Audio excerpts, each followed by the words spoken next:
자, 이제 당뇨 관리에 본격적인 식사, 운동, 약물, 주사, 이거에 대해서 말씀드리겠습니다. 우선 식사에 대해서 제가 간단히 요약을 한다고 한다면, 자, 제가 한 체중이 67kg, 이 정도 나가게 되는데, 저는 뚱뚱하지도 않고 마르지도 않기 때문에 보통 병원에 가면은 곱하기 30. 그 정도 하면 2000칼로리가 나옵니다. 근데 제가 평소에 먹는 양은 한 2500칼로리를 먹어야지 제가 운동도 하고 활동을 할 수가 있어요. 근데 병원에서는 꼭 2000칼로리를 먹으라고 얘기를 하는 거죠. 배가 고프죠. 네. 근데 의사 선생님, 영양사 말을 아주 잘 들으신 분은 정말 당을 치료보겠다 2000칼로리를 먹었습니다. 먹었는데 약물 치료라는 게 완벽하지 않으니까 혈당치가 어떤 때는 200이 넘어갈 때가 있겠죠. 혈당이 200이 넘어가게 되면은 아까 어떻게 된다고요? 180이 넘어가면 소변으로 우리 몸이 위험하다고 버린다고 그랬죠. 실제 200이 넘어갔을 때 계산해 보니까 소변으로 나가는 양이 1000칼로리고 그 다음에 우리 몸으로 세포속으로 들어가는 게 1000칼로리. 2000칼로리를 먹은 게 다 내게 안 되고 반은 소변으로 빠지게 된다.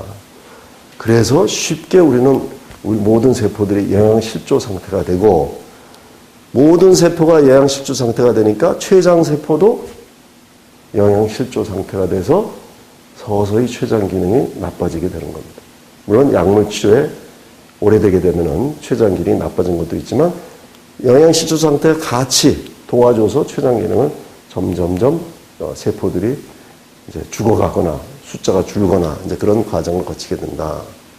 자, 그러면 그렇게 안 되려고 하면 2000칼로리를 먹어서 여기로 안 가고 다 여기로 가게 하면 제일 바람직하겠죠.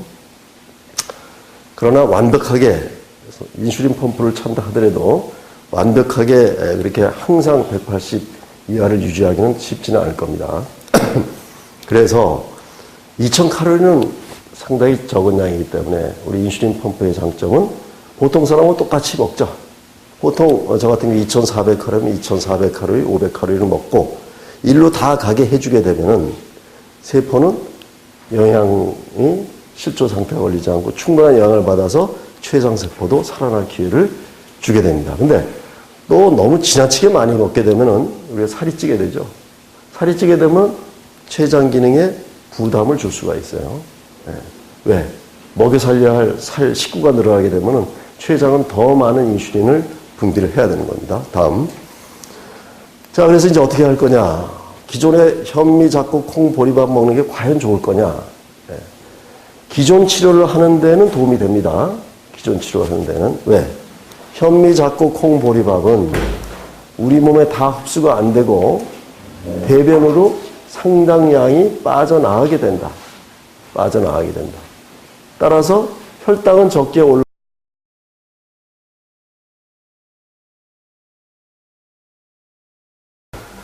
자, 근데 우리는 혈당 떨어뜨리는 게 중요하기 때문에 여러분들한테 현미, 잡곡, 콩, 보리밥을 강조를 하는 겁니다. 두 번째, 현미, 잡곡, 콩, 보리밥은 쌀밥에 비해서 천천히 흡수가 됩니다. 네. 따라서 췌장의 부담은 줄일 수는 있어요. 그러나 오랫동안 혈당이 올라가 있기 때문에 나중에는 췌장의 부담을 가중시킬 수가 있습니다. 따라서 한마디로 요약하면은 인슐린 펌프를 다신 분들은 그대로 보통 사람처럼 쌀밥을 먹는 게 오히려 유리하다. 왜? 쌀밥은 잡곡밥에 비해서 혈당이 많이 올라가고 빨리 올라가지만 우리 몸에서 나오는 인슐린은 그걸 더 좋아합니다.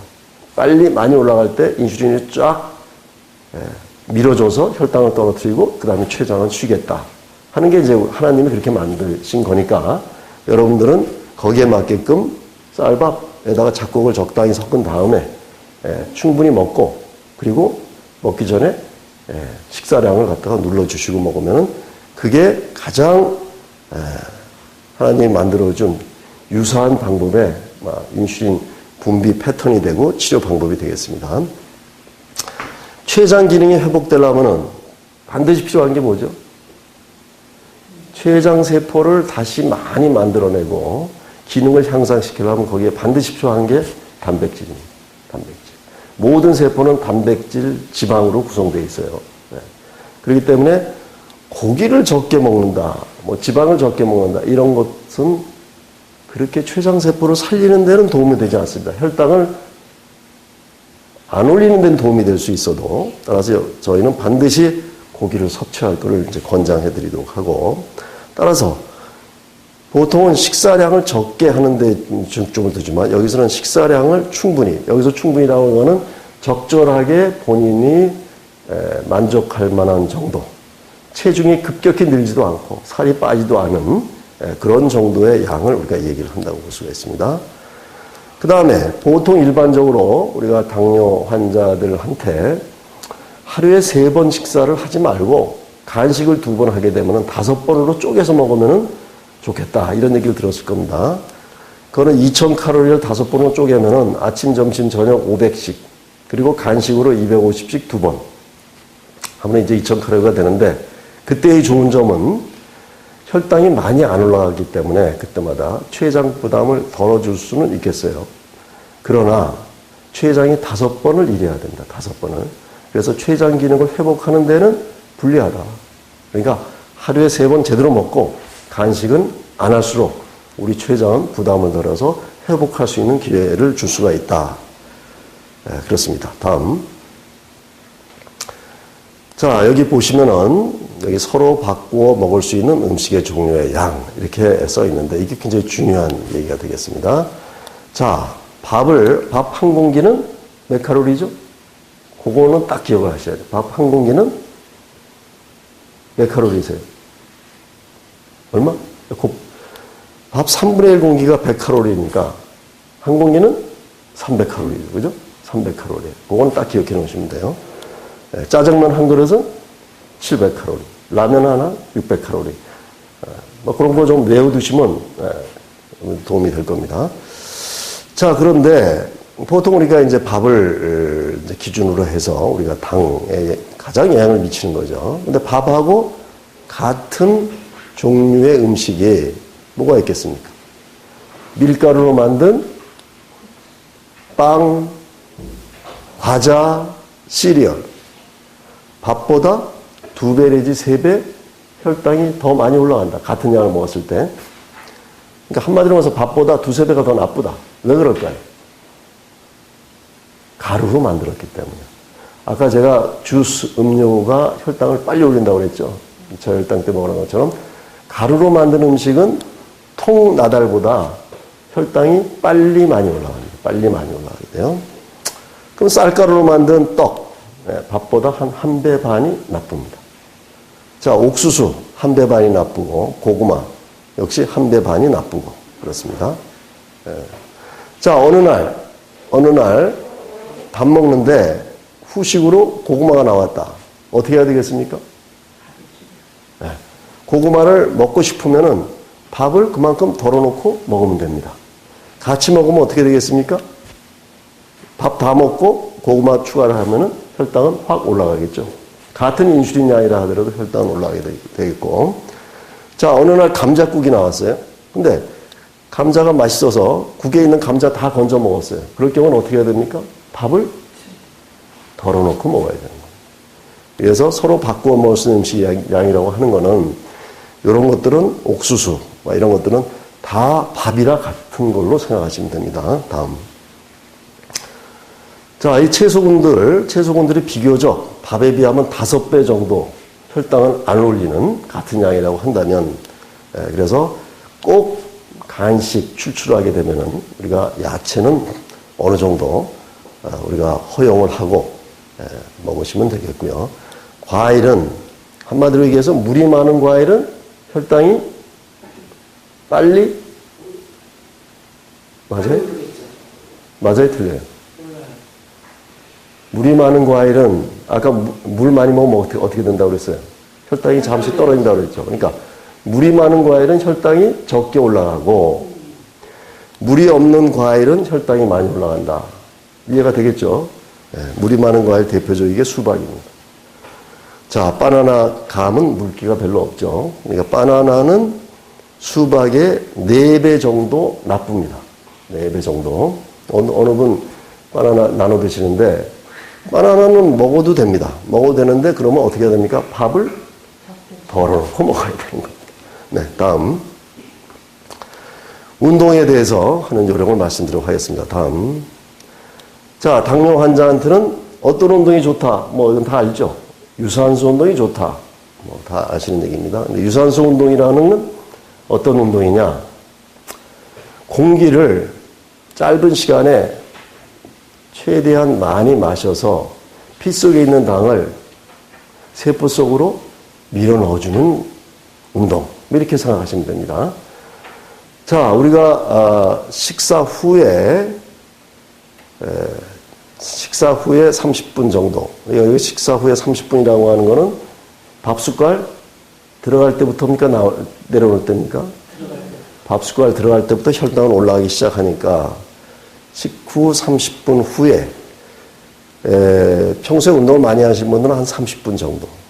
운동을 많이 쭉 하신 분들은 1시간 정도. 그러니까 30분에서 90분, 요 사이가 가장 혈당이 높은 시기입니다. 이 높은 시기에 유산소 운동을 해주게 되면은 피 속에 있는 당이 췌장에 힘을 빌리지도 않고 그냥 세포 속으로 들어가게 되는 그런 운동이 바로 유산소 운동이다. 즉, 가슴 뛰고 숨이 차고 땀이 날 정도는 돼야 됩니다. 어슬렁어슬렁 걸어가지고는 안 들어갑니다. 따라서 유산소 운동은 췌장 기능 회복에 도움이 되겠습니까? 안 되겠습니까? 도움이 되겠죠. 네. 근데 식전에 하는 게 좋겠습니까? 식후에 하는 게 좋겠습니까? 식후에 하는 게 좋습니다. 그러니까 어떤 분들은 너무 열심히 해가지고 식전에도 하시고 또 뭐 운동도 3시간씩 하시는 분이 있는데 그건 도움이 되겠습니까? 안 되겠습니까? 안 되죠. 식후 90분이 넘어가면 혈당은 떨어지기 시작하고 운동을 하더라도 떨어지긴 떨어지는데 저혈당의 우려가 있게 되고 혈당 떨어뜨리는데 그렇게 도움도 되지 않고 욕만 쓴 거죠. 그리고 너무 많이 운동을 하게 되면은 그때부터는 스트레스 호르몬이 나옵니다. 그러면 혈당이 오히려 올라갈 수가 있다. 예, 올라갈 수가 있다. 그래서 식후 30분에 시작해서 30분 내지 60분 정도 이렇게 해야 된다.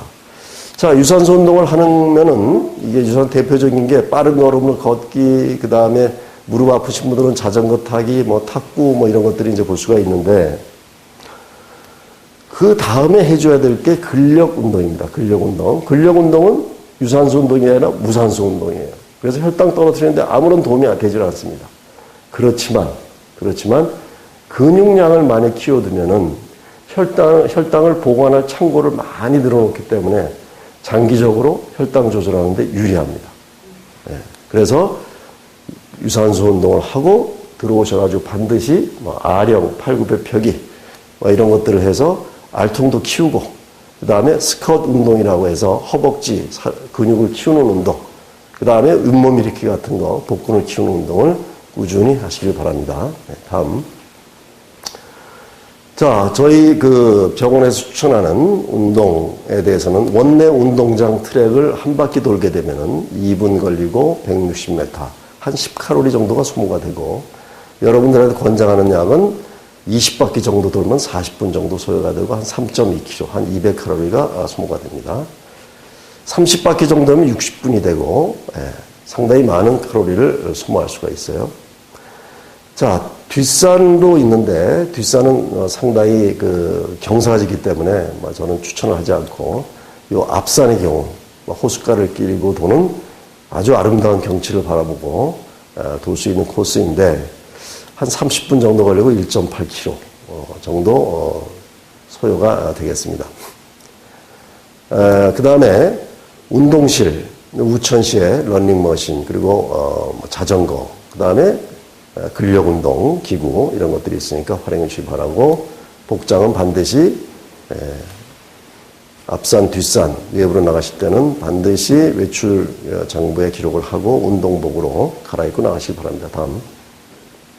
자, 마지막으로 약물요법에 대해서 말씀드리도록 하겠습니다.